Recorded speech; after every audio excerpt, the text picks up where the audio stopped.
While staying in Mellen, the Mellen School District is asking residents to increase their property taxes to keep the district from closing for good. During tomorrow's spring election, voters there will decide on a referendum as the district faces a serious budget shortfall. Mellen school leaders are asking for $1.5 million. If passed, the owner of a $100,000 home would pay an additional $246 per year for 3 years.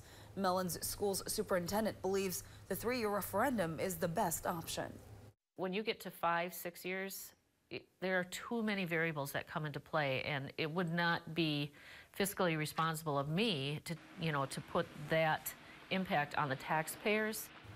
If the referendum does not pass, the superintendent says it's possible it would look at consolidating the schools.